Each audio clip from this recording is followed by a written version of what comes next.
Hybridisation पढ़ने की जरूरत क्यों पड़ी? बैलेंस बॉन्ड थ्योरी तो हम पढ़ के आ रहे हैं। ओवरलैपिंग से बन रहे हैं हमारे कंपाउंड्स। क्या बैलेंस बॉन्ड थ्योरी ज्योमेट्री बताती है कि कोई भी कंपाउंड किस ज्योमेट्री का होगा, कैसे फैला हुआ होगा, किस तरह की उसकी स्ट्रक्चर होगी? नहीं बताती है। लेकिन हाइब्रिडाइजेशन हमें ज्योमेट्री बताती है। बैलेंस बॉन्ड थ्योरी ने हमें ज्योमेट्री नहीं बताई और हमें ये भी नहीं बताया क्या एनर्जी होती है, सेम होती है, डिफरेंट होती है, क्यों होती है, डिफरेंट होती है तो क्यों होती है, सेम होती है तो क्यों होती है। नो रीजन, कुछ नहीं बताया। बल्कि बैलेंस बॉन्ड थ्योरी ये कहती है एनर्जी जो ऑर्बिटल ओवरलैप करते हैं उन सबकी अलग अलग होती है, लेकिन एक्सपेरिमेंटली देखा गया सबकी सेम होती है। ऐसा क्यों होता है, नहीं बताया। तो चलिए आज की वीडियो में हम ये स्टडी करेंगे कि बैलेंस बॉन्ड थ्योरी क्यों फेल हो गई, हाइब्रिडाइजेशन कैसे आया, हाइब्रिडाइजेशन के क्या मेन कॉन्सेप्ट हैं, कौन कौन सी स्ट्रक्चर हम डेवलप कर पाए हाइब्रिडाइजेशन के थ्रू, जान पाए कि हर मॉलिक्यूल की क्या स्ट्रक्चर है, 2D स्ट्रक्चर है, 3D स्ट्रक्चर है, वो हम आज डिस्कस करेंगे। Welcome to your channel chemistry sir. Hello students, आप सबका स्वागत है और अब हम शुरू करते हैं हमारा नया टॉपिक हाइब्रिडाइजेशन। हाइब्रिडाइजेशन आया क्यों? हाइब्रिडाइजेशन आने का रीज़न यही रहा कि बैलेंस बॉन्ड थ्योरी फेल हो गई। इसके दो बड़े रीज़न थे। एक तो पहला रीज़न यही था, हमने प्रीवियस वीडियो में भी पढ़ा था कि जो ऑर्बिटल्स ओवरलैप करते हैं उनकी एनर्जी सेम नहीं होती है, जैसा कि बैलेंस बॉन्ड थ्योरी बताती है। फॉर एग्जाम्पल, मैं फिर से रिपीट कर रही हूँ उस बात को जो हमने प्रीवियस वीडियो में पढ़ा था। हमने मीथेन एग्जाम्पल पढ़ा था, उसमें हमने ये स्टडी किया था कि इसमें कार्बन का जो इलेक्ट्रॉनिक कॉन्फ़िगरेशन है इस तरह से है। इसमें s ऑर्बिटल में 2 इलेक्ट्रॉन और p ऑर्बिटल में 2 इलेक्ट्रॉन इस तरह से होते हैं। जब एक्साइटेड स्टेट होती है, ये तो ग्राउंड स्टेट है, अगर मैं इसको एक्साइटेड स्टेट में करूं तो क्या होगा, ये इलेक्ट्रॉन यहाँ से निकलकर यहाँ आ जाता है और उसके बाद हाइड्रोजन के 4 इलेक्ट्रॉन ओवरलैप करते हैं। याद आ गया? कुछ नहीं याद आया हो तो आप सर्च कर लीजिए, आप सर्च कर लेते हैं बैलेंस बॉन्ड थ्योरी केमिस्ट्री सार डाल के आप सर्च कर लीजिए, या valence bond theory by single ma'am डाल के सर्च कर लीजिए, आपको मिल जाएगा यूट्यूब पर। ये देखिए, उसमें हमने पढ़ा था, क्या पढ़ा था, ये जो है ऑर्बिटल्स ओवरलैप करते हैं, अपोजिट स्पिन्स के ऑर्बिटल्स ओवरलैप करते हैं। ओवरलैप करने से जो बनते हैं वो कौन कौन से होते हैं? ये 1s होता है, ये 2s है, ये 2s2p है। तो ये हमारा 1s2s, 1s2p, 1s2p and 1s2p। अब इनकी एनर्जी चारों की सेम नहीं रहती है, डिफरेंट हो जाती है, ठीक है। जबकि एक्सपेरिमेंटली प्रूव किया गया ये कैसी होती है, सेम। इसको बैलेंस बॉन्ड थ्योरी एक्सप्लेन नहीं कर पाई। फर्स्ट रीजन ये रहा। दूसरा रीजन ये रहा कि बैलेंस बॉन्ड थ्योरी ये नहीं बता पाई कि कोई भी स्ट्रक्चर जो हम बना रहे हैं, जैसे CH4 है, इसकी क्या ज्योमेट्री है। भाई ज्योमेट्री बताओ, भाई हमें स्ट्रक्चर बताओ, हमें क्या है स्ट्रक्चर। कोई एक्सप्लेनेशन नहीं दे पाई बैलेंस बॉन्ड थ्योरी। अब इसका एक्सप्लेनेशन कहाँ से मिला? ये एक्सप्लेनेशन दिया हाइब्रिडाइजेशन से। हाइब्रिडेशन का कॉन्सेप्ट बिल्कुल ही अलग है इससे। वो क्या कहते हैं, चलिए अब स्टेप बाय स्टेप लिखते भी जाएंगे और हाइब्रिडाइजेशन को समझते भी जाएंगे। पहले थोड़ा सा ओवरव्यू ले लीजिए, एक समझ लीजिए थोड़ा सा क्या होता है इसमें। उन्होंने इस चीज़ को, जो मैंने CH4 का एग्जाम्पल अभी आपको बैलेंस बॉन्ड थ्योरी के थ्रू समझाया, अब मैं आपको हाइब्रिडाइजेशन के थ्रू समझाती हूँ कि हाइब्रिडाइजेशन थ्योरी क्या कहती है। ये कहती है कार्बन का हमने जो अभी एटॉमिक नंबर लिखा, ठीक है, उसके हमने ये ऑर्बिटल बना लिए, ठीक है। अब ये तो है इसकी ग्राउंड स्टेट। अब हम फर्स्ट एक्साइटेड स्टेट में आते हैं। यहाँ से एक इलेक्ट्रॉन उठ के कहाँ चला जाएगा भाई, p ऑर्बिटल में चला जाएगा, ठीक है। ये एक्साइटेड स्टेट हो गई। अब होगा क्या, इनकी एनर्जी आप देखो अलग अलग है। ये क्या है, 2s और 2p। 2s की एनर्जी कितनी होगी, n+l रूल से निकालो, 2 आएगी, और 2p की एनर्जी n+l रूल से कितनी आएगी, 3 आएगी। भाई इसकी एनर्जी ज़्यादा हो गई, इसकी एनर्जी कम हो गई। अब क्या करें? तो इसमें हाइब्रिडाइजेशन का कॉन्सेप्ट भी कहता है कि ये ऑर्बिटल आपस में इंटरमिक्स होते हैं। क्या होते हैं? इनकी आपस में इंटरमिक्सिंग होती है और इंटरमिक्सिंग होकर ये बनाते हैं हाइब्रिड ऑर्बिटल्स। रिएक्शन होने से पहले जो हाइब्रिड जो ऑर्बिटल्स हैं, नॉर्मल ऑर्बिटल्स, वो आपस में इंटरमिक्स होते हैं और इंटरमिक्स होके जो है हाइब्रिड ऑर्बिटल्स बनाते हैं। अब इंटरमिक्सिंग किसकी होती है? सेम और नियरली सेम, सेम और नियरली सेम ऑर्बिटल की इंटरमिक्सिंग होती है, जिनकी एनर्जी कितनी होती है, लगभग बराबर होती है, उन्हीं की इंटरमिक्सिंग होती है और सेम एनर्जी के हाइब्रिड ऑर्बिटल्स बनते हैं। क्लियर हो गई इतनी बात। अब होता क्या है इसमें, अब आप देखो क्या हो रहा है इसी एग्जाम्पल में, इनकी इंटरमिक्सिंग हो गई, इंटरमिक्सिंग होके इस तरह से ये हाइब्रिड ऑर्बिटल बने, ये इस तरह से बन गए हाइब्रिड ऑर्बिटल। ठीक है, यहाँ पर क्या है, एक S है और 3 P हैं, तो ये कहलाया हर एक ऑर्बिटल sp3, एक S 3 P मिक्स हो गए ना sp3। जैसे मान लिया मैं क्या करूँ एक मोल तो अभी आप पढ़ चुके हो, एक मोल मैंने NaCl लिया और 3 मोल मैंने शुगर ले ली, यानी चीनी शुगर। ठीक, अब इनको आपस में इंटरमिक्स कर लिया और एक पैन में इंटरमिक्स इनको कर लिया चम्मच से को घुमा फिरा के, तो मुझे जो नेट मिलेगा मैं आपसे पूछूं क्या होगा, वो 4 मोल क्वांटिटी होगी। अब 4 मोल में NaCl भी होगा प्लस शुगर होगा। अब आप क्या कहोगे, आपके पास क्या मिला, 4 मोल NaCl प्लस शुगर। बिल्कुल इसी तरह से यहाँ हिसाब है, यहाँ पर एक S और 3 P आपस में इंटरमिक्स हो गया, खूब मिक्स कर लिया भैया, खूब घोट लिया इसको आपस में, घोट के क्या बन गया ये sp3। ठीक है, घोट लिया, चीनी पानी और वे रवा डाल के घोट के हलवा बनता है, याद आया, हलवा घोट के हलवा बनता है, तो वही चीज़ यहाँ याद कर लो, घुट गया ये, जैसे यहाँ घुट गया ना ऐसे ही वहाँ घुट गया, घुट के sp3। अब ये हाइब्रिड ऑर्बिटल हमारे बन गए sp3। ये जो हाइब्रिड ऑर्बिटल्स हैं ये कैसे हैं, सेम एनर्जी के हैं, hybrid orbitals of same energy. और ये सेम एनर्जी के हाइब्रिड ऑर्बिटल्स से अब हाइड्रोजन का एक एक इलेक्ट्रॉन इनके साथ क्या बनाता है, बॉन्ड बनाता है। हाइड्रोजन का s ऑर्बिटल का एक एक इलेक्ट्रॉन जो है इनसे जुड़ जाता है। ठीक है, तो अब किस टाइप की बॉन्डिंग होंगी, sp3s, या इसे आप कहो sp3 टाइप की बॉन्डिंग होगी। और कैसी होगी ये, sp3 टाइप की बॉन्डिंग हो जाएगी और हमें CH4 मिल जाएगा। ठीक, इतना समझ में आया बॉन्डिंग का हिसाब किताब। ठीक है, चलिए, तो ये हो गया आपकी हाइब्रिडाइजेशन शॉर्ट में। अब आप इसको लिख लीजिए, ये आपने एग्जाम्पल लिख लिया, ठीक है ना। चलिए अब इसके पॉइंट्स कुछ लिख लीजिए,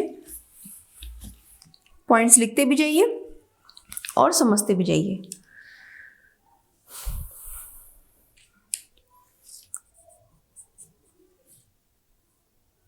लिखिए, according to this theory,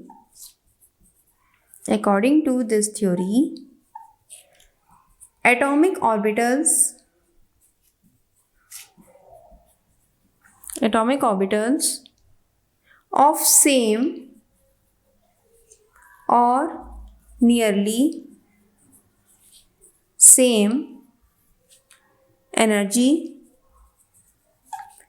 intermix to give new orbitals of exactly same energy when intermixing occurs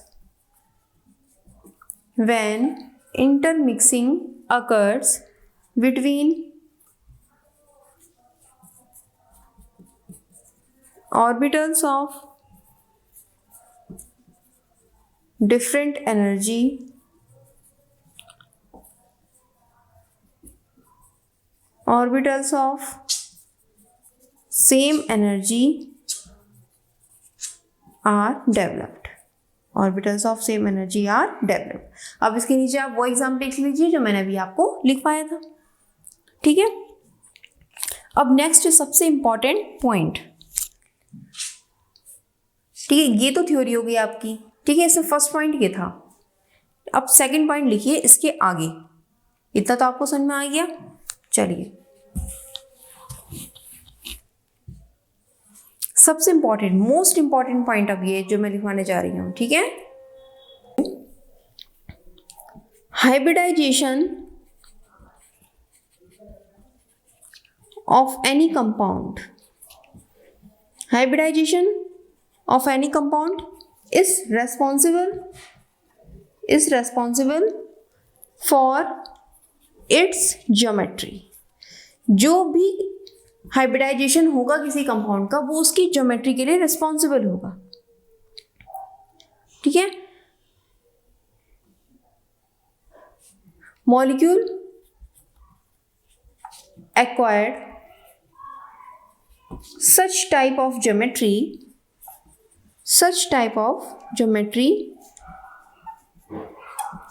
which leads to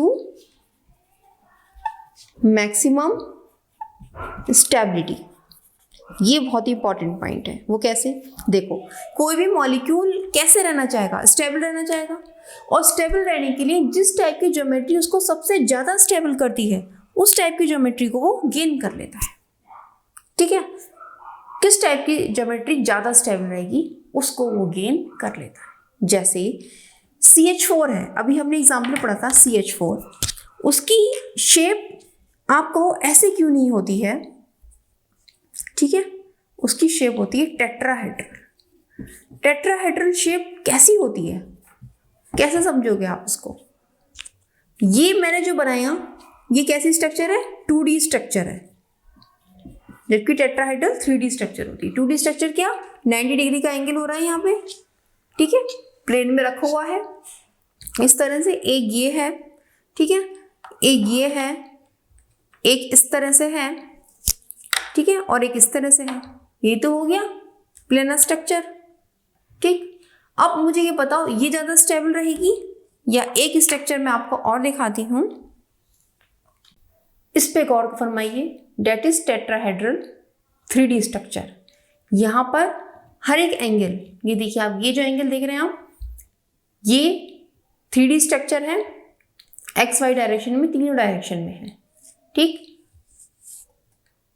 अब इसमें हर एक एंगल कितना है, 109 डिग्री 28 इंच। ठीक, पहले क्या था, 90 डिग्री था जो हमने पहले पढ़ा था। अब यहाँ पर हमने क्या बताया, ज्योमेट्री कैसी होती है, टेट्राहेड्रल कैसी होती है, यहाँ इसके बीच में एंगल, ठीक है, इसके बीच में एंगल और इसके बीच में एंगल कितना होता है, 109 डिग्री 28 मिनट होता है। ठीक, उसके बाद यहाँ देखिए आप, इनके आपस में भी एंगल कितना होता है, 109 डिग्री के लगभग होता है। ठीक, यानी कि चारों के चारों, जैसे मान लिया ये सेंट्रल में अब हमारा क्या है, ये C है सेंट्रल में, एक H ये हो गया, एक H ये हो गया हमारा, एक H ये हो गया और एक H अपर साइड हो गया, तो ये हमारा क्या कहलाएगा, टेट्राहेड्रल शेप। टेट्राहेड्रल का एक बहुत बड़ा एग्जांपल मैं आपको बताऊं, तो आपने ट्राइपॉड स्टैंड देखा होगा अक्सर वीडियोस में, तो जो ट्राइपॉड स्टैंड की स्ट्रक्चर भी कुछ ऐसी ही होती है, डेट इज टेट्राहेड्रल। ठीक है, लेकिन उसमें 109 डिग्री कम से कम बॉन्ड एंगल होना चाहिए, ऐसे शेप में अगर ऑर्गेनाइज हो, डेट इज टेट्राहेड्रल। ठीक, एक चीज़ और आपने गौर करी होगी, जो बच्चे करतब दिखाते हैं, ठीक है ना, उनका कुछ ऐसा ही होता है ना, इस टाइप का स्टैंड होता है और यहाँ पर रस्सी पर चलते हैं, वो याद आया कुछ, अक्सर आपको रास्ते में दिख जाते हैं करतब दिखाते हुए, यहाँ रस्सी पे एक लड़की चल रही है, ठीक है, तो ये उनका stand, that is tripod, that is क्या कहलाता है, ये टेट्राहेड्रल शेप का होता है और ये सबसे ज़्यादा स्टेबल स्ट्रक्चर होती है।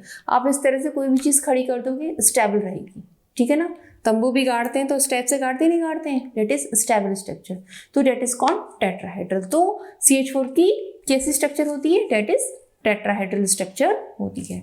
इस फिगर से आई होप आपको समझ में आ गया होगा 3D स्ट्रक्चर किस टाइप की होती है, मैंने स्पेशली इसलिए ही आपके लिए ही हेल्प के लिए बनाया है। ठीक, चलिए अब चलते हैं हम आगे। इतना तो आपको क्लियर हो गया, यानी कि 2D स्ट्रक्चर नहीं होती, 3D स्ट्रक्चर होती है। तो ये स्ट्रक्चर कौन एक्सप्लेन कर रहा है, हाइब्रिडाइजेशन। हाइब्रिडाइजेशन हमें ये एक्सप्लेन करता है कि कोई भी मॉलिक्यूल ऐसी स्ट्रक्चर गेन करता है जहाँ स्टेबिलिटी मैक्सिमम हो, ठीक है, इंटर एटॉमिक और इंटर इलेक्ट्रॉनिक रिपल्शन कम से कम हो। रिपल्शन जब कम से कम हो जाएगा तो क्या होगा, वो स्ट्रक्चर स्टेबल हो जाएगी। क्लियर हो गया पॉइंट ये सेकंड। चलिए अब नेक्स्ट पॉइंट पे चलते हैं। नेक्स्ट पॉइंट लिखिए। हाँ, पहले सी की आप स्ट्रक्चर इससे बना लीजिए। टेट्राहेड्रल स्ट्रक्चर हम कैसे बनाएंगे, तो देखिए एक H ये जुड़ गया, एक H इस तरह से, एक ऐसे और एक ऐसे, डेट इज टेट्राहेड्रल स्ट्रक्चर होती है, ठीक है ना। अब इसमें किस टाइप का हाइब्रिडेशन, ssp3, क्योंकि C के लिए हम sp3 यूज करेंगे, अभी हमने हाइब्रिड ऑर्बिटल बनाए थे, ठीक है ना, सब में ssp3, ठीक है, और ये बॉन्ड एंगल कितना हो गया 109 डिग्री। ठीक, इतना क्लियर हो गया आपको। चलिए अब नेक्स्ट पॉइंट लिखिए। आई होप फिगर बना ली होगी आपने CH4 की। ठीक, next point, hybridisation occurs between nearly same or same energy orbitals। अब ये पॉइंट क्या बता रहा है, जैसे हम 2s और 2p के बीच में हाइब्रिडाइजेशन कर सकते हैं क्योंकि इसकी एनर्जी कितनी है 2 n+l रूल से, और इसकी कितनी है 3। जबकि अगर 2s और 3p की बात करें तो हम क्या कर सकते हैं, देखो एनर्जी का लेवल निकालो, उसका कितना है, इसकी 2 और इसकी 4। डिफरेंस ज़्यादा हो गया तो यहाँ पर हाइब्रिडाइजेशन नहीं हो पाएगा। तो हाइब्रिडाइजेशन की मेन एक ये भी इंपॉर्टेंट पॉइंट है, नियरली सेम और सेम एनर्जी ऑर्बिटल्स के बीच में हाइब्रिडाइजेशन होता है। इतनी बात क्लियर हो गई है। नेक्स्ट पॉइंट आप लिखिए, नंबर ऑफ इंटरमिक्सिंग ऑर्बिटल, जो ऑर्बिटल आपस में इंटरमिक्स हो रहे हैं is equal to number of hybrid orbitals. जितने ऑर्बिटल्स इंटरमिक्स होंगे, इंटरमिक्स होने के बाद उतने ही हाइब्रिड ऑर्बिटल्स निकल कर आएंगे, उससे कम नहीं होंगे। जैसे भाई हमने पढ़ा था ना, हमने 1 मोल NaCl लिया, 3 मोल ग्लूकोज लिया, मिला के जब हम मिक्सचर प्राप्त हुआ तो हमें 4 मोल ही तो मिलेगा, ना 4 मोल से कम ना 4 मोल से ज़्यादा। भाई वही हिसाब यहाँ पे है, ठीक है ना। जैसे 1s ऑर्बिटल किससे मिक्स हुआ, 1p ऑर्बिटल, और क्या बनाया sp ऑर्बिटल, और जो sp ऑर्बिटल में कितने टोटल 2 ऑर्बिटल्स हैं। क्लियर हो गई बात, लिख लिए ये पॉइंट। चलिए अब नेक्स्ट पॉइंट लिखते हैं, 5th पॉइंट लिखिए, द हाइब्रिड ऑर्बिटल्स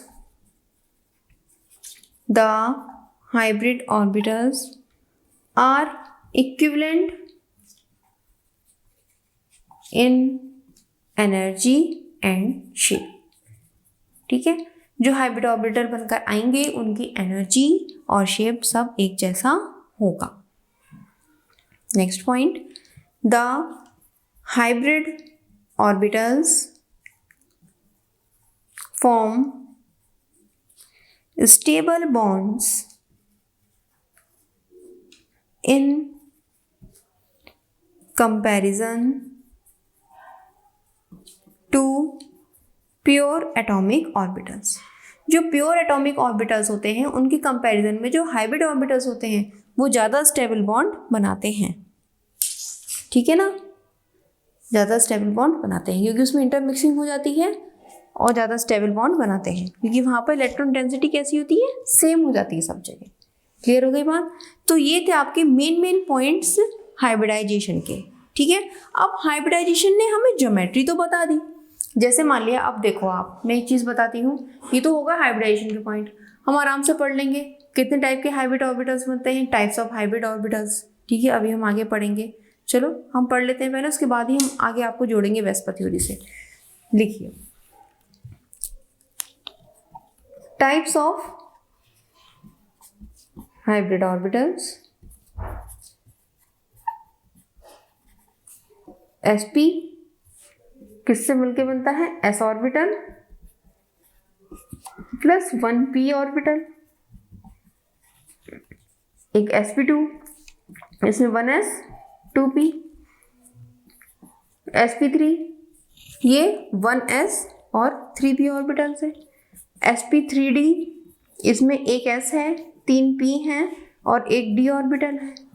आगे ऑर्बिटल आप अपने आप लिख लेना, वो मैंने लिख के छोड़ दिया था। जैसे यहाँ लिखा ना ऑर्बिटल, ऐसे आप ऑर्बिटल लिखना है। जैसे एग्जाम में आपको लिखना हो तो 1s orbital plus 3p orbital, इस तरह से लिखना है आपको।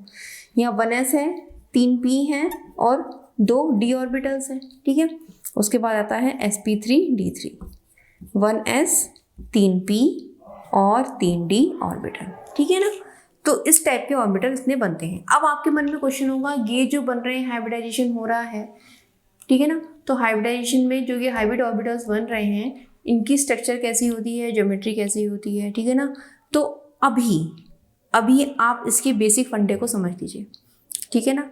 उसके बाद मैं आपको कुछ इस तरह से पढ़ाऊंगी कि आपको हर चीज़ आसानी से याद हो जाए, जैसे हाइब्रिडाइजेशन और वेस्पर थ्योरी आपस में कैसे कनेक्ट है। और जब मैं हाइब्रिडाइजेशन के बाद वेस्पर थ्योरी पढ़ाऊंगी तब एक साथ आपको लेकर पढ़ाऊंगी कि क्या स्ट्रक्चर होती है। हाइब्रिडाइजेशन बताता है कि sp3 स्ट्रक्चर, जैसे मैं आपको बताऊं sp3 स्ट्रक्चर आपने किसकी पढ़ी, CH4 का sp3 हाइब्रिडाइजेशन पढ़ा और स्ट्रक्चर पढ़ ली टेट्राहेड्रल। लेकिन हाइब्रिडाइजेशन ये भी बताता है कि अमोनिया का में भी sp3 हाइब्रिडाइजेशन होता है और टेट्राहेड्रल स्ट्रक्चर होनी चाहिए, लेकिन टेट्राहेड्रल ना होकर कैसी होती है, पिरामिडल। ये जो बात है ये कौन एक्सप्लेन करती है, ये वेस्पर थ्योरी एक्सप्लेन करती है कि ऐसा क्यों होता है। तो ठीक है ना, मैं इंटरलिंक करके तब आपको समझाऊंगी, बहुत क्लियरली समझ में आ जाएगा, एक एक पॉइंट समझ में आ जाएगा और याद भी हो जाएगा। ठीक है ना, बहुत ज़्यादा कॉम्प्लिकेशन होता है, मोस्टली मैंने देखा है बहुत ज़्यादा कोचिंग्स में, वीडियोज़ में, कि बहुत ही कॉम्प्लिकेटेड कर दिया जाता है जो चीज़ बहुत आसान है। हाइब्रिडेशन बहुत आसान है और सबसे ज़्यादा एग्जाम में क्वेश्चंस आते हैं इसमें, नीट और आईआईटी में कंपटीशन में भर भर के क्वेश्चन आता है हाइब्रिडेशन के। आपको हाइब्रिडेशन को बहुत अच्छी तरह समझना चाहिए और बहुत ही इजीली वे में मैंने आपको बताया है ये, ठीक है ना, बहुत इजीली वे में। ठीक, आप स्टेप बाय स्टेप लेके चलो, समझते चलो, हर प्रॉब्लम आपकी सॉल्व इससे हो जाएगी, कुछ छूट कर नहीं जाएगी हाइब्रिडेशन से रिलेटेड, ठीक है ना, कॉम्पिटिशन लेवल की। तो आप उसको स्टेप बाय स्टेप समझते जाओ जैसे मैं बताती जा रही हूँ। ठीक, इतना आपको क्लियर हो गया है कि किस टाइप के हाइब्रिड ऑर्बिटल्स बनते हैं, क्लियर है ना। चलिए इसकी अब सबसे इंपॉर्टेंट टॉपिक कि हाइब्रिडाइजेशन कैसे निकालें किसी भी मॉलिक्यूल का। ठीक है, हाइब्रिडाइजेशन निकालने के दो मेथड्स हैं, एक तो है formula method, method 1 formula method, ठीक है, और एक है स्ट्रक्चर मेथड,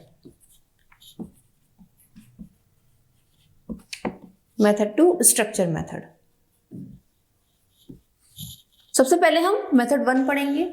ये मेथड ऐसा है कि इससे बहुत जल्दी आप हाइब्रिडाइजेशन निकालोगे कुछ सेकंडों में, क्योंकि एग्जाम्स जब आईआईटी और नीट के एग्जाम्स में इसके क्वेश्चंस बहुत भर भर के आते हैं और बहुत सेकंडों में आंसर हमें निकालना होता है, टाइम हमारे पास कम होता है, तो हम मेथड 1 यूज करते हैं, फॉर्मूला मेथड। ठीक है, लेकिन जो कुछ कॉम्प्लिकेटेड स्ट्रक्चर्स हैं जहां आपका फॉर्मूला अप्लाई नहीं हो पा रहा है, वहां पर हम स्ट्रक्चर मेथड यूज करेंगे। ठीक है, चलिए कैसे होता है आप देख के जाइए।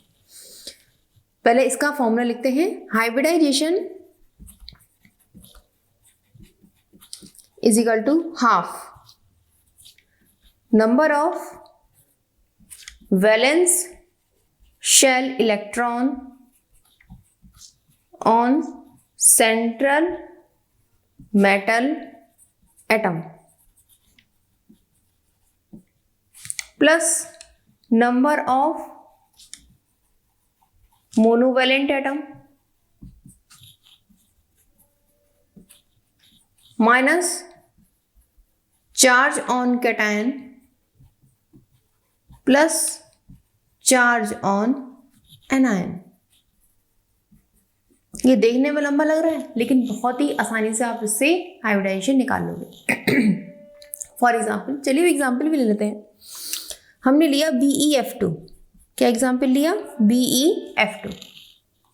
BeF2 में बेरिलियम का एटॉमिक नंबर कितना होता है, 4, तो आउटरमोस्ट ऑर्बिट में कितने इलेक्ट्रॉन होंगे, 2, तो हाफ इंटू हमने कहा number of valent shell electron on central metal atom.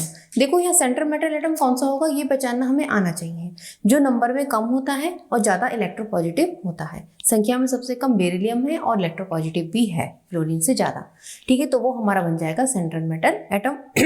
अब वैलेंट शेल इलेक्ट्रॉन उसके निकालने हैं। वैलेंट शेल यानी कि आउटरमोस्ट ऑर्बिट के इलेक्ट्रॉन कितने होते हैं, बेरिलियम का होता है 1s2 2s2, तो आउटरमोस्ट में कितने हो गए, 2, तो हमने 2 लिख दिए यहाँ पे, plus number of monovalent atom, monovalent यानी कि जिनकी वैलेंसी 1 होती है, जैसे हाइड्रोजन की वैलेंसी 1 क्योंकि उसके आउटरमोस्ट ऑर्बिट में 1 इलेक्ट्रॉन। फ्लोरीन की वैलेंसी कितनी होगी, 1, क्योंकि उसे अपना ऑक्टेट पूरा करने के लिए केवल 1 इलेक्ट्रॉन की जरूरत है। ठीक है, तो जितने भी हाइड्रोजन हो गए वो मोनोवैलेंट हो गए, हाइड्रोजन हो गया मोनोवैलेंट हो गए। तो नंबर ऑफ मोनोवैलेंट एटम कितने हैं यहाँ पे, 2, तो हमने 2 लिख दिया, माइनस चार्ज ऑन कैटायन, ये कैटायन है नहीं, ये तो न्यूट्रल स्पीशीज है तो 0, प्लस चार्ज ऑन एनायन, कोई एनायन है इस पे, नहीं है, 0, कर लो कैलकुलेट, हाफ इंटू 4, 2 आ गया, 2 मीन्स यानी कि sp, तो इस पे हाइब्रिडेशन कौन सा हुआ BF2 पे, sp हाइब्रिडाइजेशन। क्लियर हो गई बात। अब हम ये स्ट्रक्चर मेथड से निकालें तो बेरिलियम फ्लोराइड की स्ट्रक्चर बना लो। बेरिलियम के 2 इलेक्ट्रॉन आउटरमोस्ट ऑर्बिट में और फ्लोरीन का एक एटम। इस तरह की लुईस स्ट्रक्चर हो गई, ठीक है। अब इसके लिए क्या फॉर्मूला होता है स्ट्रक्चर मेथड से, वो भी आप लिख लीजिए, दैट इज इंपॉर्टेंट। ये है sigma bond pair plus lone pair, बस यही फॉर्मूला है इसका। अब आप स्ट्रक्चर में सिग्मा बॉन्ड देखो, आप सिग्मा बॉन्ड क्या है। अब मैं स्ट्रक्चर को नॉर्मल स्ट्रक्चर में बनाती हूँ तो कुछ इस तरह की स्ट्रक्चर होगी BeF2 की, ठीक है। तो अब यहाँ पे बॉन्ड पेयर कितने हैं, एक और एक, दो ही तो हैं। कोई लोन पेयर है यहाँ पे, कोई नहीं लोन पेयर, ठीक है। तो यहाँ पर क्या हो गया sp हाइब्रिडाइजेशन। क्लियर हो गई बात। अब sp हाइब्रिडाइजेशन पे क्या ज्योमेट्री होती है, डेट इज, अब आप देखो कैसा दिख रहा है, ये एक लाइन में दिख रहा है सीधा, डेट इज हो गई लीनियर। ज्योमेट्री कैसी हो गई, लीनियर, ठीक है। तो ये फॉर्मूला आपको समझ में आ गया, ये भी फॉर्मूला समझ में आ गया। लेकिन हम मोस्टली अब इससे निकालेंगे, क्योंकि उससे निकालने में क्या है, आपको एग्जाम में निकालना है, पहले आप स्ट्रक्चर ड्रॉ करोगे फिर उसके बाद उसको निकालोगे। लेकिन ये फॉर्मूला ऑलमोस्ट सारी स्ट्रक्चर पे सही आंसर देता है, ठीक है। ये ट्रिक है, ट्रिक बेस्ड फॉर्मूला है, बहुत इंपॉर्टेंट है, आप इसको नोट कर लीजिए, मोस्ट इंपॉर्टेंट, ठीक है। ये ट्रिक है जिसके थ्रू आप जो है कोई भी स्ट्रक्चर का हाइब्रिडाइजेशन निकाल सकते हो। क्लियर होगी बात। चलिए अब एक एक करके हम जितने भी हमारे हाइब्रिड ऑर्बिटल्स हैं उनका हम जो है क्या निकालेंगे, हाइब्रिडाइजेशन। चलिए सबसे पहला हम एग्जाम्पल लेते हैं। हमने अभी पढ़ा sp हाइब्रिडाइजेशन और इसका एग्जाम्पल हमने BeF2 पढ़ा और इसकी स्ट्रक्चर कैसी थी, आप यहाँ चाहे लिख लो, एक हाइब्रिडाइजेशन हो गया यहाँ पे, ठीक है। ये एग्जाम्पल हो गया उसका और यहाँ उसकी स्ट्रक्चर हो गई, ठीक है। ठीक, स्ट्रक्चर कहें या हम उसकी ज्योमेट्री कहें, ठीक है ना। तो यहाँ पर इसकी ज्योमेट्री क्या आ गई, लीनियर। अब इसके बाद हम चलते हैं सेकंड sp2 हाइब्रिडाइजेशन पे। अब इसका एग्जाम्पल जैसे मान लिया आप BF3 लो, ठीक, BF3 का निकालो जरा, क्या आएगा, half into number of valence shell electron on centre metal atom, ठीक है। आपने नोट कर लिया होगा उसको, फॉर्मूले को। अब आप उससे देखो इसके आउटरमोस्ट ऑर्बिट में कितने इलेक्ट्रॉन बोरॉन के, फटाफट बताओ। बोरॉन का एटॉमिक नंबर है 1s2 2s2 2p1 5 होता है एटॉमिक नंबर। आउटरमोस्ट ऑर्बिट में कितने, 3 इलेक्ट्रॉन, तो हमने 3 लिख दिया। प्लस मोनोवैलेंट एटम कितने हैं, 3, कोई कैटायन का चार्ज नहीं, कोई एनायन का चार्ज नहीं, कितना आ गया, 3 आ गया। 3 मीन्स क्या हो गया, sp2, एक s ऑर्बिटल, 2 p ऑर्बिटल। तो अब यहाँ पर जब हमने 3 निकाल लिया, ठीक है, तो अब यहाँ पर इसकी ज्योमेट्री कैसी होगी किस टाइप की होगी, यहाँ होती है ट्राइगोनल प्लेनर। चलो हम इस ज्योमेट्री को भी अनुभव करते चलेंगे किस टाइप की होती है। देखिए अभी आपने क्या पढ़ी ऊपर, लीनियर, तो लीनियर तो एज इट इज लाइक इस तरह की हो गई लीनियर ज्योमेट्री। यहाँ बेरिलियम है बीच में, यहाँ बेरिलियम है, यहाँ एक फ्लोराइड और यहाँ दूसरा फ्लोराइड, ठीक है, डेट इज लीनियर स्ट्रक्चर। ये हमारी यहाँ हो गई। अब ट्राइगोनल प्लेनर की बात करें तो ट्राइगोनल प्लेनर कुछ इस टाइप का होता है, कुछ इस टाइप का होता है ट्राइगोनल प्लेनर। मैं आपको लाइव एग्जांपल से बता रही हूँ, फोटो से बताऊंगी तो नहीं समझ में आएगा। फोटो तो आप कहीं भी देख लोगे, किताबों में बहुत तरह की स्ट्रक्चर्स के फोटोज बने होते हैं 3D, लेकिन आपको लाइव 3D दिखा रही हूँ मैं। अब आप एक चीज देखो यहाँ पे, ये कैसी है, ये 2D स्ट्रक्चर है लीनियर, एक प्लेन में आ गई, एक्स एंड वाई एक प्लेन में आ गई। ट्राइगोनल प्लेनर देखो, ये भी कैसी है, 2D है 3D है, 2D स्ट्रक्चर है। क्यों, क्योंकि ये सिर्फ एक प्लेन में आ गया, हमारी इसी प्लेन में आ गया। और यहाँ पर क्या कंडीशन होगी, एक चीज और आता है, यहाँ पे एक पॉइंट और डाल लो, यहाँ पे बॉन्ड एंगल, ये भी बहुत इंपॉर्टेंट है, बॉन्ड एंगल, ठीक है। बॉन्ड एंगल क्या होता है, लीनियर में हमने ये देखा था, लीनियर में क्या बॉन्ड एंगल बन रहा है, यहाँ 180 डिग्री बन रहा है, बिल्कुल सीधा है 180 डिग्री के। यहाँ देखो आप कितना बॉन्ड एंगल, एक पॉइंट पर टोटल 360 डिग्री एंगल होता है, कितना होता है 360, इसको 3 से डिवाइड करो कितना बनेगा 120। तो यहाँ पर हर एक बॉन्ड एंगल कितना होगा, यहाँ से यहाँ तक का 120। इतना क्लियर हो रहा है आपको, कॉन्सेप्ट समझ में आ रहा है। That is trigonal planar. तो ये हमारा हो गया ट्राइगोनल प्लानर। आप इसकी स्ट्रक्चर ड्रॉ कर सकते हैं। मैं आपको ड्रॉ करके दिखाऊं इस पर, तो कुछ इस तरह की स्ट्रक्चर बन जाएगी हमारी ट्राइगोनल प्लानर में, इस तरह की स्ट्रक्चर। ठीक है, हर एक बॉन्ड एंगल कितना होगा 120 डिग्री। यहाँ पर हमारा बी हो गया और यहाँ पर एफ के 3 atom, that is trigonal planner structure. Clear हो गया ये बात। चलिए अब नेक्स्ट चलते हैं हम, हमारा है sp3।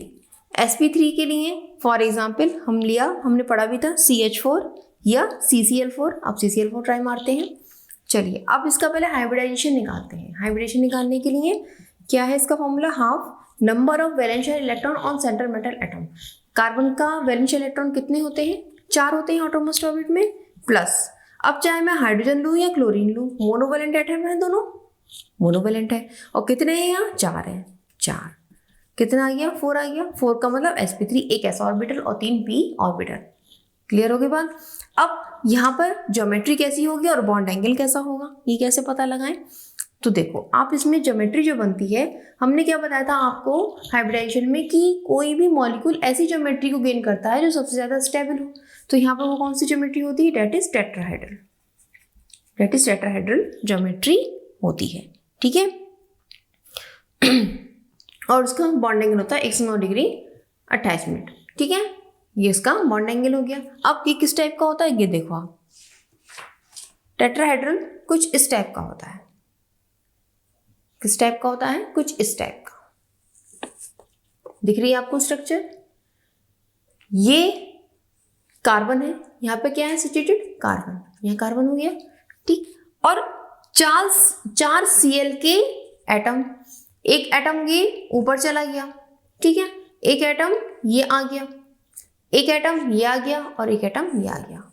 अब आप देख रहे हो ये किस टाइप की स्ट्रक्चर है, ये 2D स्ट्रक्चर दिख रही है आपको या 3D स्ट्रक्चर दिख रही है, 3D दिख रही है, डेट इज 3D स्ट्रक्चर।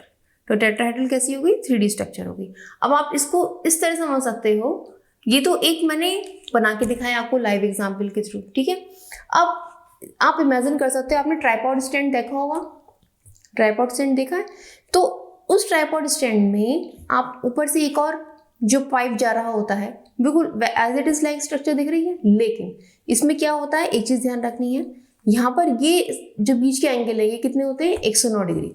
ये सब कितने होते हैं, 109 डिग्री के लगभग सब बॉन्ड एंगल होने चाहिए।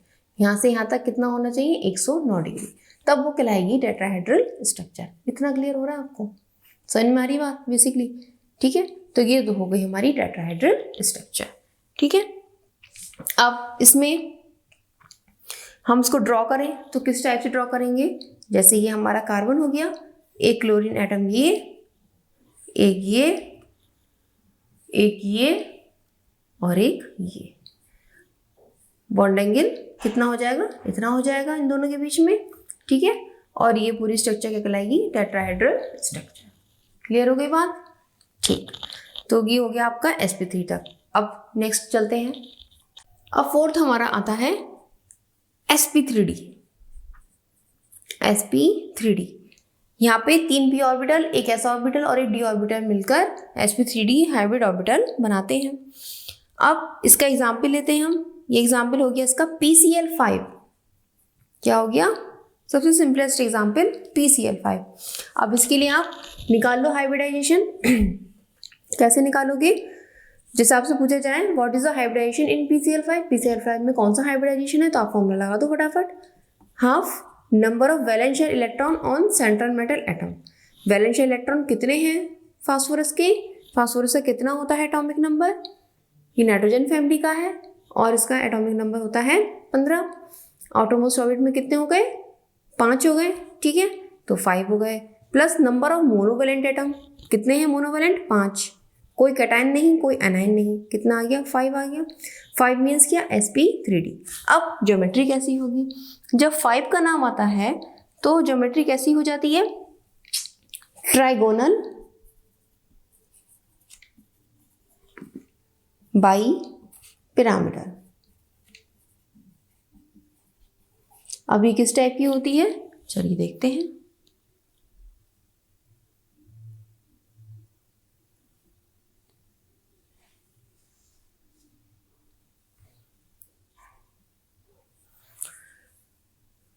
ये देखो आप इस चीज को गौर करो,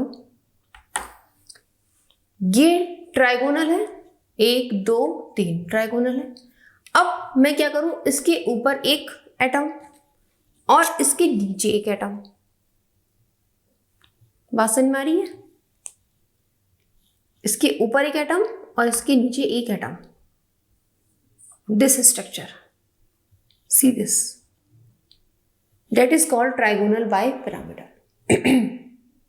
जैसे अभी मैंने आपको एक ट्राइगोन दिखाया था, देखिए ये है ट्राइगोनल, ये प्लैनर स्ट्रक्चर है, इसके ऊपर एक एटम, इसके नीचे एक एटम, वही तो है। देखो आप, ये भी एक ट्राइगोनल है, देखो आप, मैं ये हटा दूं, दैट इज ट्राइगोनल। समझ में आ रही बात? ट्राइगोन है ये, इसके ऊपर एक एटम और इसके नीचे एक एटम। अब PCl5 इसमें किस तरह से होगा, हम PCl5 को डिफाइन करें तो किस तरह से होगा, P फास्फोरस सेंटर में, एक Cl यहाँ, एक Cl यहाँ, एक Cl यहाँ, क्लियर हो रही है बात? एक Cl ऊपर और एक Cl नीचे, प्लेन के ऊपर और प्लेन के नीचे, इतना क्लियर हो रही है बात? ठीक है, तो अब ये क्या हो गया, ट्राइगोनल बाय पिरामिडल। अब इसमें होगा क्या, क्या ये 2D स्ट्रक्चर है या 3D स्ट्रक्चर है, ये देख के बताओ पहले, 2D है या 3D है? भाई 3D है, तीनों दिशाओं में बन रही है, x डायरेक्शन हो गई, y डायरेक्शन हो गई और z डायरेक्शन हो गई। ठीक है, समझ में आ रही बात? ये हमारी x डायरेक्शन, ये हमारी y डायरेक्शन एंड देन ये हमारी z डायरेक्शन। ठीक है, तीनों डायरेक्शन में स्ट्रक्चर बन रही है, that is called 3D structure. ये 3D हो गई हमारी। ठीक है, क्लियर हो रही है बात, समझ में आ रही है? ठीक, तो ये हमारा हो गया ट्राइगोनल बाय पिरामिड। समझ लीजिए आप, समझ में आ गया नहीं आ गया? ये तीनों एक प्लेन में हो गए, ये अप साइड एंड देन ये डाउन साइड। ठीक, अब यहाँ बॉन्ड एंगल क्या होगा, दैट्स अ क्वेश्चन। क्या बॉन्ड एंगल सबका एक जैसा होगा? नहीं, देखो अभी हमने ट्राइगोनल प्लैनर पढ़ी थी, उसको हमने क्या कहा था, प्लैनर, तो हमने यहाँ पर हर एक एंगल कितना पढ़ा था, 120 डिग्री पढ़ा था।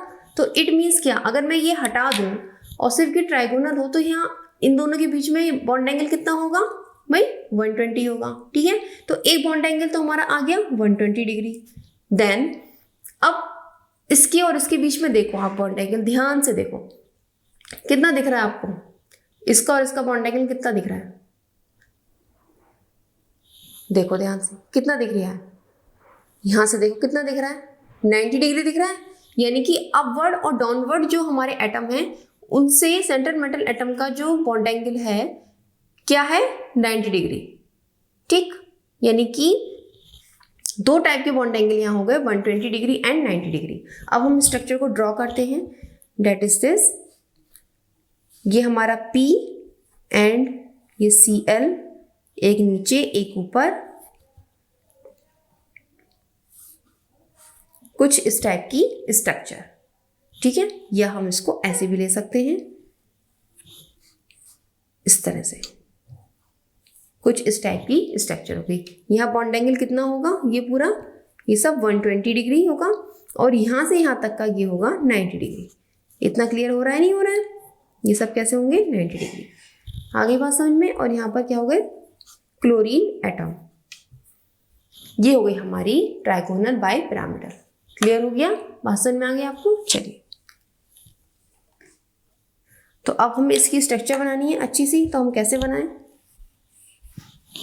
चलो वो भी बना लो।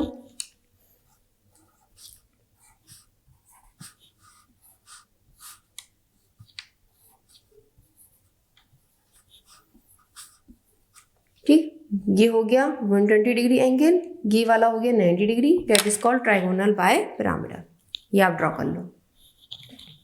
ठीक, कर लिया। चलिए अब नेक्स्ट लेके चलते हैं। इसके और भी एग्जाम्पल्स होते हैं, ठीक है, ऐसा नहीं है, और भी एग्जाम्पल्स होते हैं, लेकिन वो हम वेस्पर थ्योरी में पढ़ेंगे क्योंकि वहाँ कुछ एक्सेप्शंस आ जाते हैं। ठीक है ना, ये प्योर एग्जाम्पल है। PCl5 को आपसे पूछा जाए कि ज्योमेट्री क्या होगी, हाँ भाई ट्राइगोनल बाय पिरामिडल ही होगी। ठीक है ना, चलिए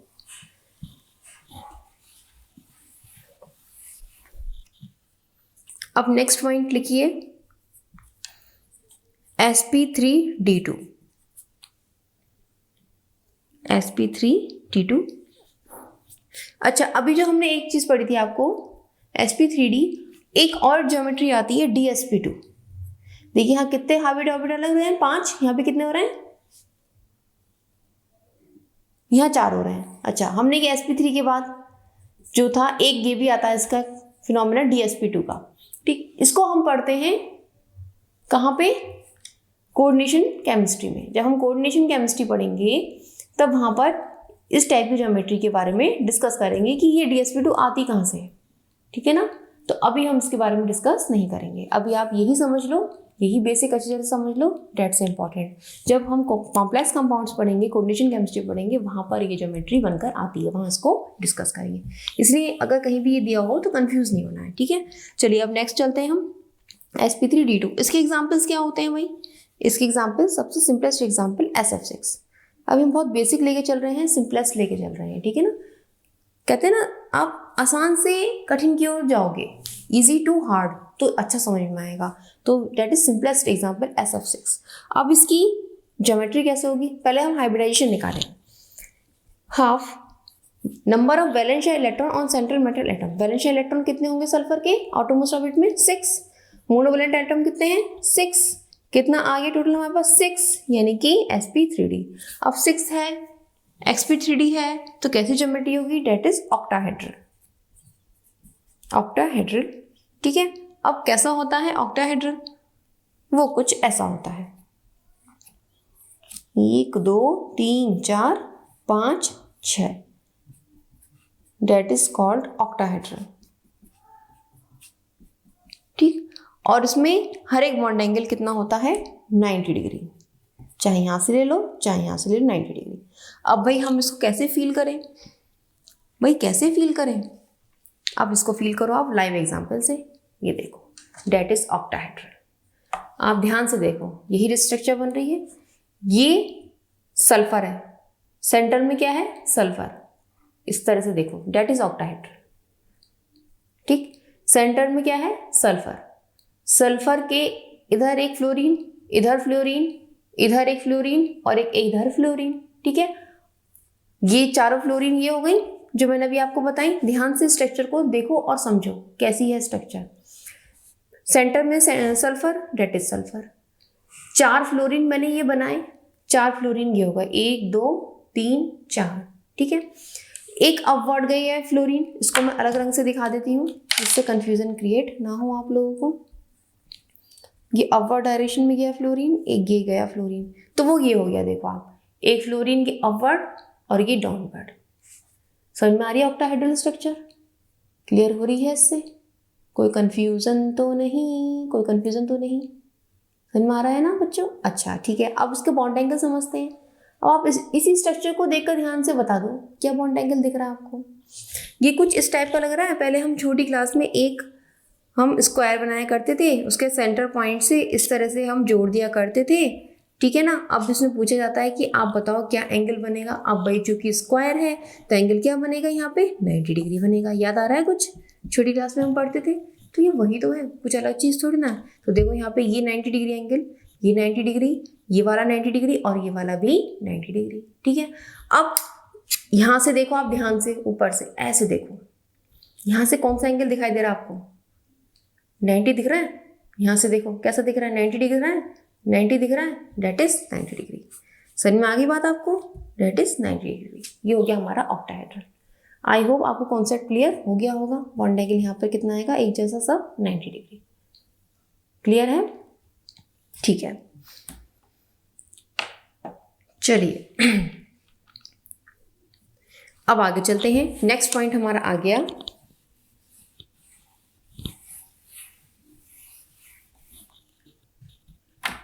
sp3d3। ये हमारा कौन सा नंबर था भाई, 1 2 3 4 5 छठा नंबर था ये। ठीक है, sp3d3।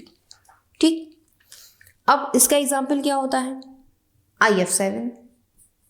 इसका एग्जाम्पल हो गया IF7। ये किस टाइप की स्ट्रक्चर होती है, ये होती है pentagonal bipyramidal. Pentagonal bipyramidal. Live structure देखकर स्ट्रक्चर जल्दी याद होती हैं, माइंड में बैठ जाती हैं और याद हो जाती हैं। ऐसा हो रहा है आपके साथ या नहीं हो रहा है, हो रहा होगा धीरे धीरे। आप दोबारा वीडियोस देखोगे तो आपको और ज़्यादा क्लियर हो जाएंगे स्ट्रक्चर्स, ठीक है। चलिए पहले हम निकालते हैं इसका हाइब्रिडाइजेशन क्या होगा। Half into number of valence electron on centre metal atom. यहाँ वैलेंस इलेक्ट्रॉन कितने हैं आयोडीन के, आउटरमोस्ट ऑर्बिट में 7, plus number of monovalent atom कितने हैं 7। कोई कैटायन नहीं, कोई एनायन नहीं, तो टोटल हमारा कितना आ गया 7 आ गया। और 7 हाइब्रिड ऑर्बिटल्स हमारे पास है ही, कोई प्रॉब्लम ही नहीं है। अब स्ट्रक्चर कैसी होगी भाई छोटी क्लास में हमने पेंटागन तो बहुत बनाए हैं, बनाते थे नहीं बनाते थे, पेंटागन बनाते थे। चलो भाई इक्वल लेंथ की इसकी हर एक जो भुजा है, ठीक है, उसकी लेंथ क्या हो, इक्वल हो, ठीक, इक्वल। अब मैं यहां से इसको जोड़ रही हूं, ये मैंने जोड़ दिया। देखिए ये हमारा हो गया बीच में बैठा हुआ सरदार हमारा आई, या एफ, या एफ, या एफ, या एफ, या एफ। भाई ये तो 5 एफ हो गए, तो छठा एफ कहाँ को जाएगा। अरे पापे तू उधर को जाएगा, टेढ़ा हो गया, टेढ़ा, ठीक, एफ एफ, ठीक है ना। या मैं इस पेंटागन को थोड़ा सा घुमा दूं, ठीक है, थोड़ा सा आइए इसको घुमाते हैं।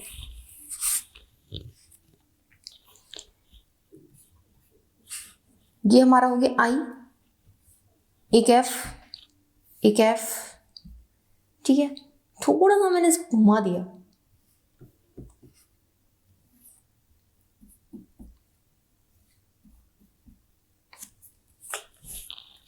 अब इसकी स्ट्रक्चर कैसे होगी, देखिए स्ट्रक्चर कुछ इस तरह से होती है। आइए एक एफ यहां, एक एफ यहां, ठीक है,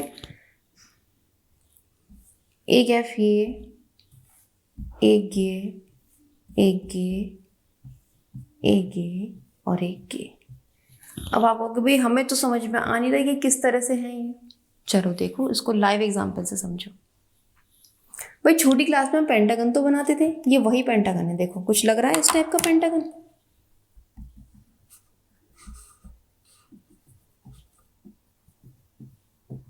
ये लग रहा है pentagon, that is this pentagon.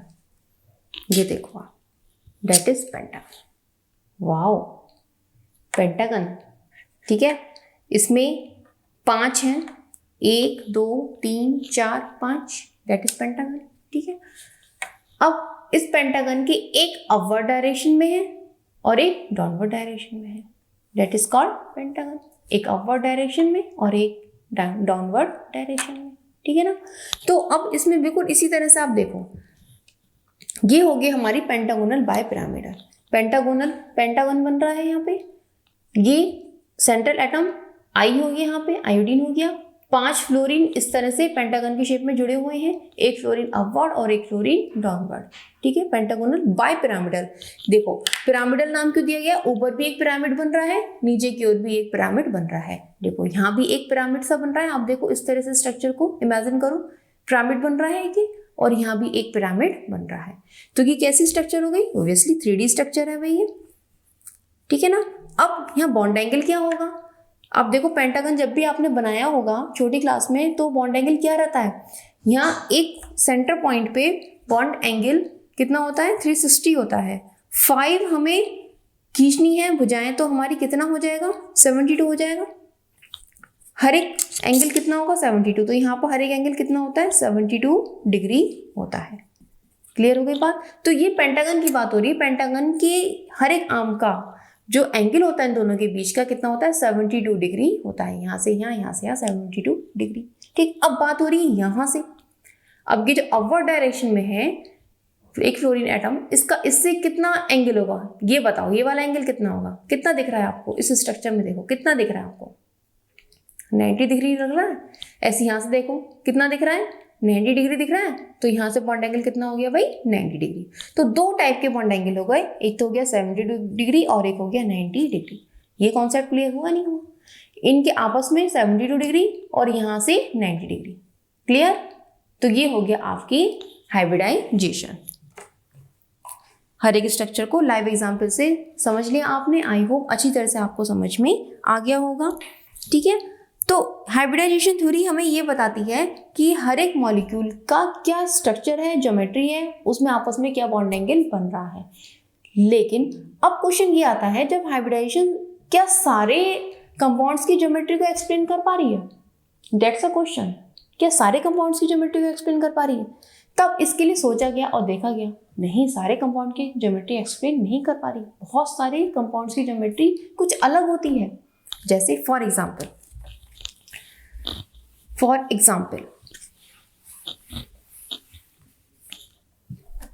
हमने अभी CH4 पढ़ा, ठीक है, sp3 हाइब्रिडेशन पढ़ा, ज्योमेट्री पढ़ी इसकी टेट्राहेड्रल। अब क्वेश्चन आता है, जरा अमोनिया का निकाल के दिखाओ हमें, क्या होगा हाइब्रिडाइजेशन। ठीक, निकालो भाई। Half into number of valence electron on centre metal atom, nitrogen पे कितने होते हैं 5, plus number of monovalent atom कितने 3, कोई कैटायन और नाइन नहीं, कितना क्या 4, sp3 हाइब्रिडाइजेशन। भाई हाइब्रिडाइजेशन के थ्रू तो हम कह देंगे टेट्राहेड्रल। क्या रियलिटी में टेट्राहेड्रल होती है? नहीं, इसकी होती है शेप पिरामिडल। क्वेश्चन आता है, बट भाई ऐसा क्यों होता है भाई, पिरामिडल क्यों है?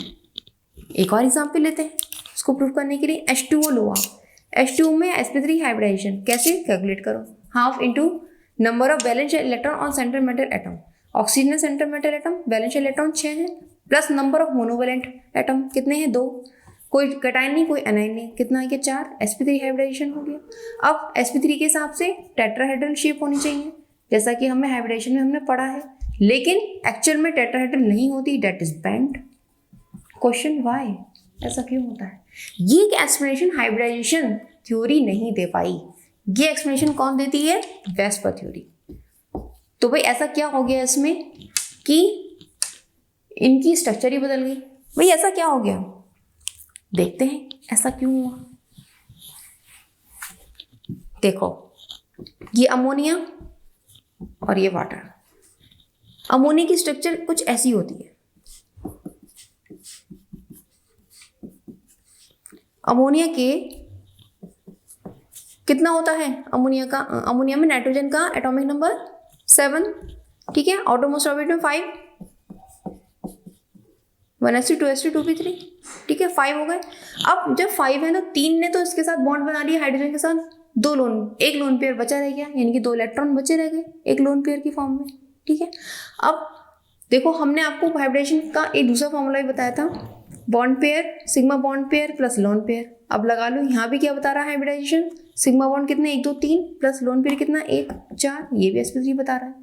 लेकिन क्या ज्योमेट्री क्या होती है भाई, ज्योमेट्री क्या होती है, होता क्या है, वेस्पर थ्योरी क्या कहती है कि लोन पेयर क्या होते हैं, 2 इलेक्ट्रॉन ही तो हैं, 2 इलेक्ट्रॉन क्या करते हैं आपस में एक दूसरे को रिपल्स करते हैं, यानी कि यहाँ रिपल्शन क्रिएट हो जाता है। रिपल्शन क्रिएट होने की वजह से ज्योमेट्री डिस्टॉर्टेड हो जाती है,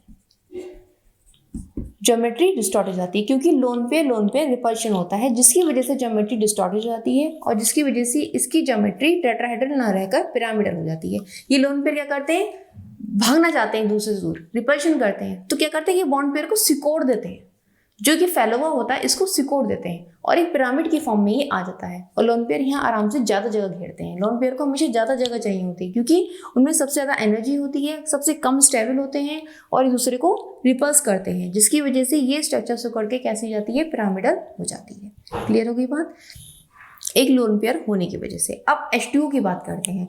H2O की स्ट्रक्चर कैसी होती है, ऑक्सीजन की आउटरमोस्ट ऑर्बिट में कितने इलेक्ट्रॉन, 1s2 2s2 2p4, कितने हो गए 6 हो गए, 8 इसका एटॉमिक नंबर और 6 के आउटरमोस्ट ऑर्बिट में, ठीक है। अब 2 तो उसने हाइड्रोजन के साथ बॉन्ड बना लिया, ठीक है। अब बचे कितने, 2 लोन पेयर बचे इसके पास। अब एक बात बताओ, जब 2 लोन पेयर है तो आपस में दूसरे को रिपल्सन करेंगे, क्योंकि लोन पेयर का रिपल्शन हमेशा ज़्यादा होता है लोन पेयर बॉन्ड पेयर के रिपल्शन से, और उससे ज़्यादा बॉन्ड पेयर रिपल्शन से। कि अभी हम वेस्पर थ्योरी पढ़ेंगे उसमें ये चीज़ पढ़ेंगे, क्योंकि लोन पेयर में आपस में रिपल्शन ज़्यादा होता है, क्योंकि इलेक्ट्रॉन है, ठीक है। तो ये एक दूसरे को रिपल्स करे, ये उस एक दूसरे को रिपल्स करे।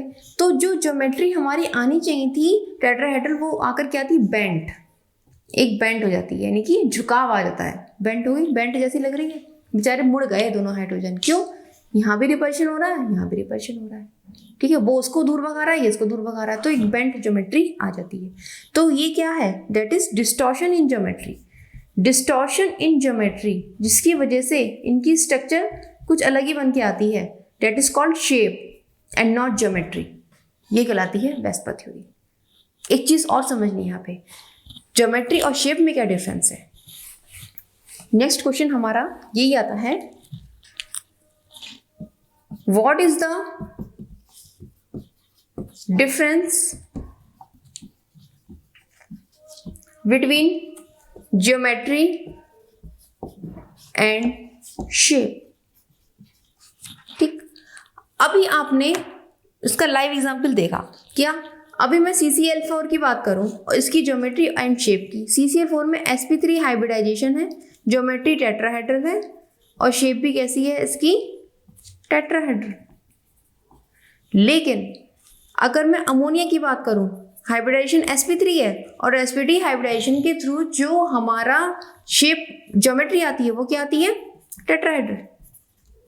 लेकिन एक्चुअल शेप क्या एक्वायर करता है, ये पिरामिडल। लोन पेयर होने की वजह से, lone pair lone pair repulsion होने की वजह से क्या ज्योमेट्री गेन करता है, ये पिरामिडल। हम H2O की बात करें, H2O में भी sp3 हाइब्रिडाइजेशन है। sp3 हाइब्रिडाइजेशन से ज्योमेट्री क्या आती है, टेट्राहेड्रल। जब भी sp3 हाइब्रिडाइजेशन का नाम आएगा ज्योमेट्री क्या आएगी, टेट्राहेड्रल। लेकिन जो शेप इसकी आती है वो आती है bent due to two lone pair. दो लोन पेयर होने की वजह से रिपल्शन होता है और ज्योमेट्री इसकी शेप जो आती है बेंट होती है। तो ज्योमेट्री और शेप में क्या डिफरेंस है? ज्योमेट्री वो है जो हमारी फॉर्मूले के थ्रू निकल कर आ रही है, नियम के थ्रू निकल कर आ रही है, दैट इज ज्योमेट्री। ठीक, लेकिन प्रेजेंट सिचुएशन देखकर ये देखो क्या उसमें लोन पेयर तो नहीं है। अगर लोन पेयर है तो ज्योमेट्री जब डिस्टॉर्टेड होती है तो डिस्टॉर्शन के बाद जो वो शेप एक्वायर करती है that is called shape.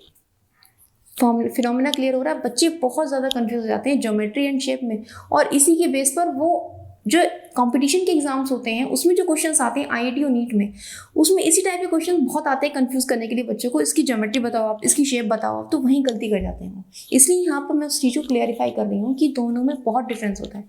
Geometry वो होती है जो हमारी फॉर्मूले से निकल कर आ रही है। हम चाहे दोनों कोई भी फॉर्मूला लगाएं, जो मैंने आपको बताया मेथड कौन सा, एक फॉर्मूले के थ्रू और एक स्ट्रक्चर के थ्रू, कोई भी मेथड आप लगाओ, हाइब्रिडेशन निकालो, उससे जो ज्योमेट्री आएगी दैट इज कॉल्ड ज्योमेट्री।